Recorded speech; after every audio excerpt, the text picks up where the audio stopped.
Good morning students. एक छोटी सी problem हो गई थी। बुक सेलर की मिस अंडरस्टैंडिंग की वजह से उसने 7th ग्रामर की बुक दे दी थी। एक्चुअली क्या है कि 6th और 7th की ग्रामर बुक सेम है, 8th की अलग थी। मिसअंडरस्टैंडिंग की वजह से उन्होंने 7th और 8th की सेम मानकर 7th की ग्रामर बुक दे दी थी। तो कोई बात नहीं, हमने जो चैप्टर 7th की बुक का किया था, सेम चैप्टर हमारा फर्स्ट चैप्टर है। जो हमने उसमें भाषा की परिभाषा की और भाषा के लिखित और मौखिक रूप, बोली, राष्ट्रभाषा, मातृभाषा और व्याकरण, जो कुछ भी हमने उस चैप्टर में किया था लगभग वही है। तो हम इसको ऊपरी तौर पे इसको करेंगे क्योंकि वो सारी चीजें हम उसमें समझ चुके हैं। तो भाषा की परिभाषा, लिखित, मौखिक रूप में आप लोगों को एक बार रिवाइज करा देती हूँ और उसके बाद जो इसमें कुछ एक्स्ट्रा होगा तो वो आपको डिटेल में बता दूंगी। तो हमारा पहला चैप्टर है भाषा विचार। भाषा विचार में हम भाषा पर विचार करेंगे। लास्ट चैप्टर में हमने ये पढ़ा था कि भाषा क्या है। एक दूसरे से कहने और समझाने के लिए जिस साधन की आवश्यकता पड़ती है उसे भाषा कहा जाता है। संकेतों द्वारा भी व्यक्ति, इशारों द्वारा भी व्यक्ति अपनी बात दूसरों को कह सकता है, लेकिन वो इतनी प्रभावशाली नहीं होती और उसको समझना भी आसान नहीं होता। इसलिए एक प्रॉपर सही रूप भाषा का होना बहुत जरूरी है। तो भाषा क्या है? भाषा वह साधन है जिसके द्वारा मनुष्य अपने मन के भावों में विचारों को बोलकर या लिखकर प्रकट करता है। अर्थात हमें भाषा क्या है? जिससे व्यक्ति अपने भावों को बोलकर या लिखकर प्रकट करता है। अब भाषा क्या है? सार्थक ध्वनियों के मेल से बनती है। ध्वनियां मतलब वर्णमाला, इसको ध्वनि भी कहते हैं। सार्थक मतलब जिनका अर्थ निकलता हो। भाषा में ध्वनियों के लिए प्रतीक या चिन्ह होते हैं।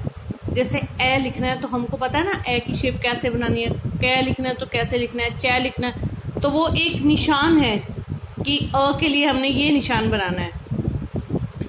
भाषा मन के भावों विचारों को दूसरों तक पहुंचाती है।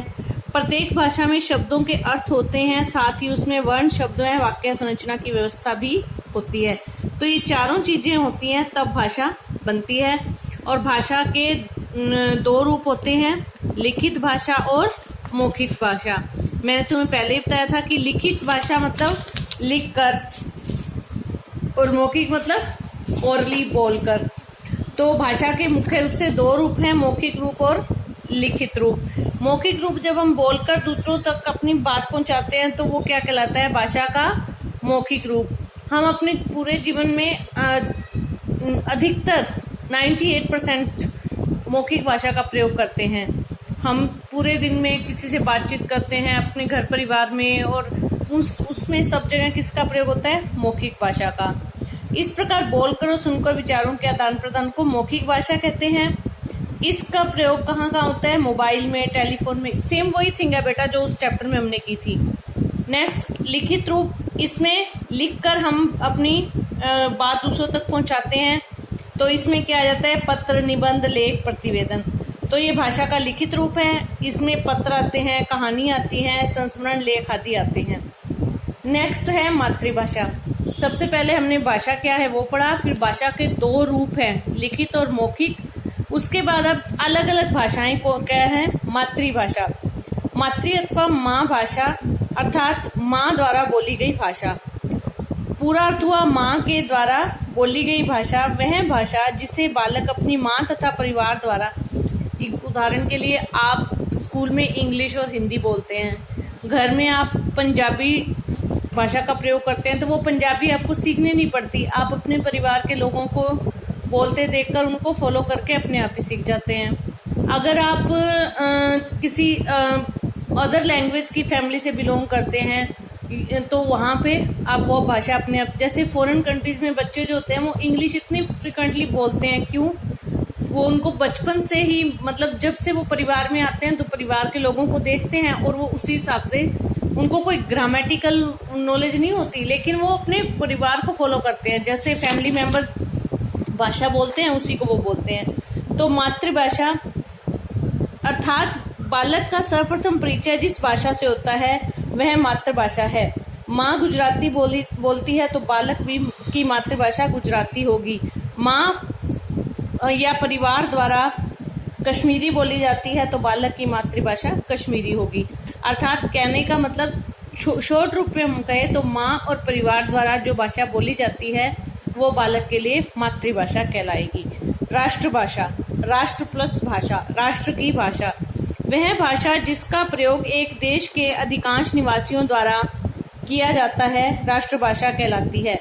भारत में हिंदी का प्रयोग अधिकतर रूप में किया जाता है तो हिंदी राष्ट्रभाषा है। जापान की जापानी, चीन की चीनी, फ्रांस की फ्रांसीसी। राजभाषा, राजभाषा अर्थात राजकाज की भाषा। ये सारा हम उस चैप्टर में कर चुके हैं। इसमें एक अलग पॉइंट आया, राष्ट्रभाषा तथा राजभाषा में अंतर। राज का मतलब ही जो राजकीय कार्यों के लिए है और राष्ट्र का मतलब राष्ट्र की जो भाषा है, तो इन्हें एक नहीं समझे। भारत में कार्यालयी कामकाज के लिए हिंदी तथा अंग्रेजी दोनों भाषाओं का प्रयोग किया जाता है। 14 सितंबर 1949 को संविधान के अनुच्छेद 343 के अनुसार हिंदी को भारत की राजभाषा घोषित किया गया था। यहाँ एक बात ध्यान दीजिएगा, राजभाषा, राष्ट्रभाषा नहीं, राजभाषा घोषित किया गया था और इसीलिए हर वर्ष इस दिन हिंदी दिवस मनाया जाता है। अगली है संपर्क भाषा। वह भाषा जिसका प्रयोग देश के निवासी आपस में संपर्क करने के लिए प्रयोग करते हैं वो संपर्क भाषा कहलाती है। अब जैसे हम आपस में एक दूसरे से बात करने के लिए जिसका प्रयोग करते हैं ना, वो संपर्क भाषा कहलाती है। भारत की संपर्क भाषा हिंदी है तथा विश्व की संपर्क भाषा अंग्रेजी। हमने अदर कंट्रीज से अगर बात करनी है ना, तो हमें लोकल लैंग्वेज ना भी आता हो तो अंग्रेजी और हिंदी ऐसी भाषाएं हैं जिनको ट्रांसलेट करने की सुविधा है। भारत की मान्यता प्राप्त भाषाएं। भारतीय संविधान में 22 भाषाओं को मान्यता प्रदान की गई है, जो है मुख्यतः हिंदी, असमिया, बंगाल, गुजराती, बोडो, डोगरी, कन्नड़ी। ये अलग अलग राज्यों के हिसाब से है। असम में असमिया बोली जाती है, बंगाल में बांग्ला बोली जाती है, गुजरात में गुजराती बोली जाती है। तो ये अपने अपने एरिया के हिसाब से है। मानक भाषा, ये भी मैंने आपको करवाया था कि विद्वानों द्वारा जो हिंदी का एक जो सही स्वरूप, जो सही नियम के अनुसार जो स्वीकृत किया गया वो है मानक भाषा। नेक्स्ट, ये मानक भाषा का प्रयोग कहाँ होता है? पत्र पत्रिकाएं, हिंदी की जो समाचार चैनल और वहां पर इन सब का प्रयोग होता है। नेक्स्ट है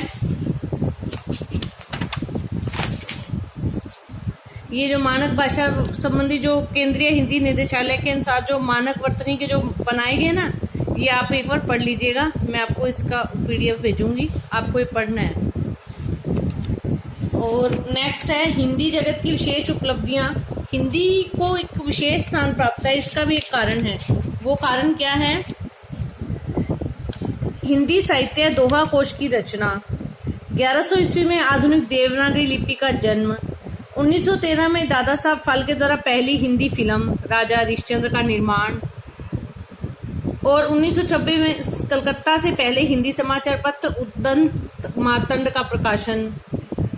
ये सारे रीजन हैं जिसकी वजह से हिंदी को महत्व दिया गया। तो ये आपको पढ़ने हैं, ये दोनों पेज। मैं आपको इसकी PDF भी भेजूंगी। जिनके पास बुक नहीं है तो वो उसमें से पढ़ सकते हैं। बाकी हम कल करेंगे। धन्यवाद।